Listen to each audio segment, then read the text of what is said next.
और इस बीच एक बड़ी खबर आपको बता दें, मोकामा में बाहुबली अनंत सिंह का जबरदस्त दबदबा देखने को मिल रहा है। शुरुआत से ही 12,000 से भी ज्यादा वोट से इस वक्त खबर आ रही कि आगे चल रहे हैं अनंत सिंह। दूसरे नंबर पर आरजेडी की उम्मीदवार वीणा देवी, जो कि सूरजभान सिंह की पत्नी है, और दो बाहुबलियों के बीच की टक्कर इसको माना जा रहा था। जनसुराज वाले प्रियदर्शी पीयूष तीसरे नंबर पर चल रहे हैं। ये तस्वीर मोकामा से उभरकर सामने आई है। ये अपडेट हम आपको मोकामा का दे रहे हैं।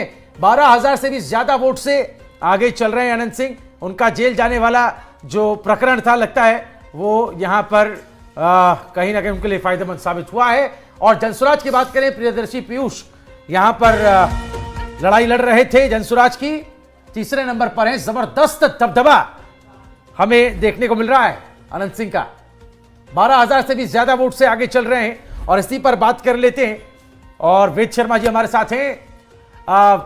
क्या कहेंगे आप मोकामा वाली इस सीट को लेकर, और अनंत सिंह जिस मार्जिन के साथ जैसे जैसे राउंड बढ़ते जा रहे हैं, ये मार्जिन और बढ़ता चला जा रहा है जीत का। आपने देखा कि जब अनंत सिंह का प्रकरण हुआ और जब अनंत सिंह को जेल जाना पड़ा, उसके बाद ललन सिंह जी ने वहां की पूरी जो है कमान संभाली मोकामा सीट की।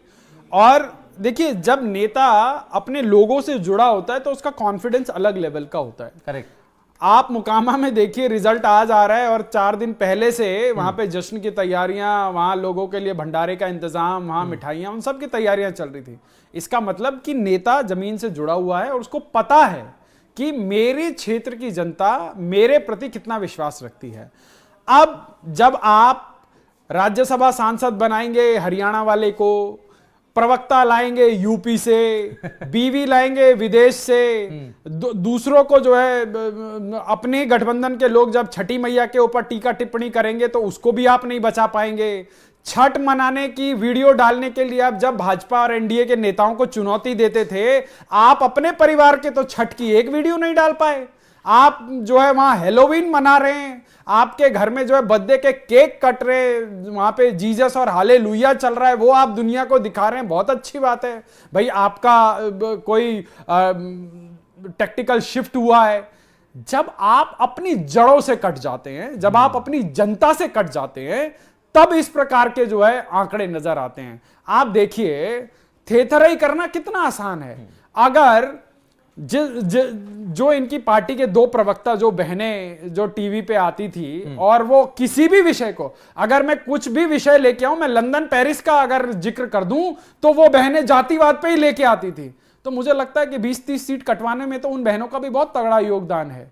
और जो प्रशांत किशोर के नाम का गुब्बारा था साहब, कि पता नहीं प्रशांत किशोर क्या कर देंगे, तो आज जो है, ठीक है, प्रशांत किशोर किसी भी राज्य में, किसी भी कुजीन में जो है तड़का लगाने के लिए बेहतर हो सकते हैं, पर फुल मील पकाने के लिए प्रशांत किशोर जो है अभी भी उपयुक्त नहीं है, ना ही जी वो उस चीज को कर सकते हैं। उद्धव जनता ने फैसला कर दिया है और धीरे धीरे ये तस्वीर भी साफ होती चली जा रही है। हमने पहले ही कहा कि मुट्ठी भर आसमान भी नहीं कर पाए, भले ही कई गांवों में पैदल यात्रा उन्होंने कर दी हो, वो एक दीगर मसला है। लेकिन ये कुछ सवाल जो उठ खड़े हुए हैं इन नतीजों से, इन रुझानों से, वो ये बता रहे हैं कि बिहार की जनता ने बड़े बदलाव का मन बना लिया था। और जो प्रयोग एनडीए ने किया, कुछ घटक दलों को साथ लाकर, जिस तरह से रामविलास पासवान की विरासत को आगे ले जा रहे हैं, उनके सुपुत्र चिराग पासवान को जिम्मेदारी दी गई, वो भी जिम्मेदारी पर खरा उतरे।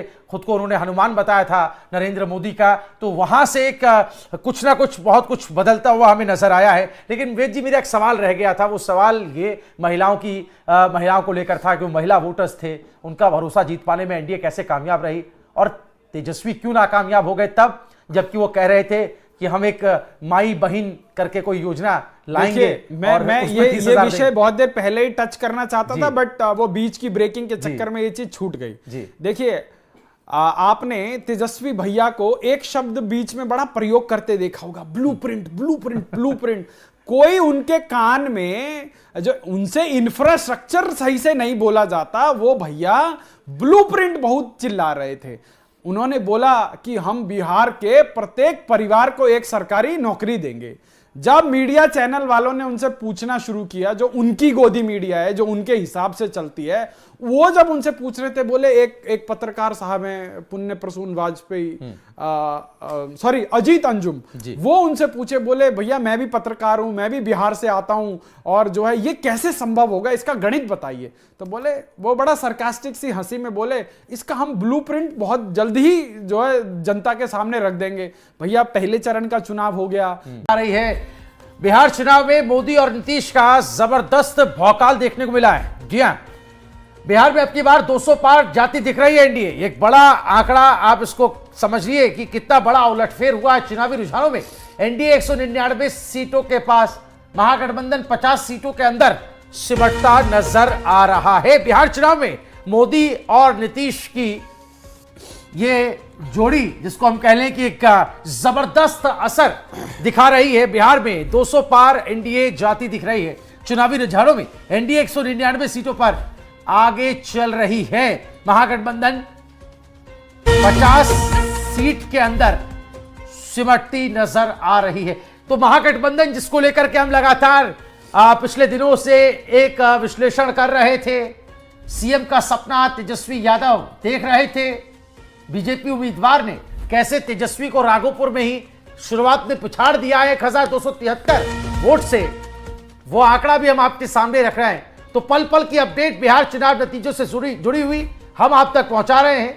कैसे तेजस्वी यादव महागठबंधन का सीएम चेहरा राघोपुर से, जो कि उनकी अपनी एक ऐसी सीट रही है जो कि लालू परिवार की विरासत, इसको कहें तो गलत नहीं होगा, और वहां से अगर वो हार जाते हैं तो समझिए कितना बड़ा एक संकेत जाएगा। और सम्राट चौधरी की बात तो कर ही रहे थे, जयराम बता रहे थे कि कैसे उन्होंने इस बारे में पहले ही बताया था। वेद जी, क्या कहना चाहेंगे? जयराम जी ने जो बातें कही हैं और जो अब फिगर सामने आ रही है, तेजस्वी से जुड़ा हुई अपडेट हमने अभी बताया, और कैसे 200 के आसपास और 50 में महागठबंधन सिमटता नजर आ रहा है।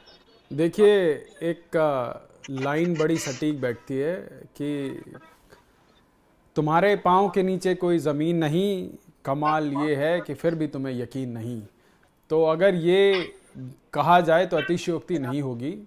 देखिए, भाजपा का एक पूरा का पूरा सिस्टम है, भाजपा के संगठन हैं, भाजपा के कार्यकर्ता हैं, और वो ग्राउंड जीरो पर जाकर काम करते हैं। अब किसी को लगता है कि वो एमवाई समीकरण से जो है चुनाव जीत जाएगा, और आप सोचिए तेजस्वी यादव आज के जमाने के हैं, और वो कूल बनने के चक्कर में उन्होंने अपनी पार्टी का बंटाधार कर लिया।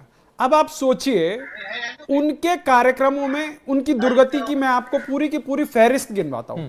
दुर्गति कहां से शुरू हुई? प्रधानमंत्री की माताजी को उनके स्टेजों से गालियां दी गई, अभद्र टिप्पणी की गई, पहली चीज। उसके बाद छोटे छोटे बच्चों को जो है वहां पर बड़े उत्तेजक गानों के ऊपर जो है स्टेज के ऊपर नचाया गया। बहुत सारे लोगों ने, उन्हीं के नेताओं ने गाने बनवाए कि कट्टा सटा के उठा दे, पता नहीं क्या क्या, मतलब उनको लगता है कि ऐसा करने से बड़ा एक कूल पना नजर आता है। पर जब नेताओं को यह नहीं समझ आता कि ये बिहार आज से 25-30 साल पुराना बिहार नहीं है, तब जाके ये जो है समस्या आती है। तो आज जो बिहार में हो रहा है, इसके जो पूरे के पूरे जो जिम्मेवार हैं वो तेजस्वी यादव खुद हैं कि धू धू कर जल गई लालटेन, बह गया तेल, और फिर कभी ना बन पाई हैं भैया मुख्यमंत्री 9वीं फेल। तो ये जो है पूरा का आप पूरा भी पूरे बिहार के रंग में रंगे नजर आ रहा है वेद शर्मा जी आज, और मैं बातचीत आगे जारी रखेंगे। क्या बिहार में डबल सेंचुरी मारेगा एनडीए? इस सवाल पर फिर लौटेंगे।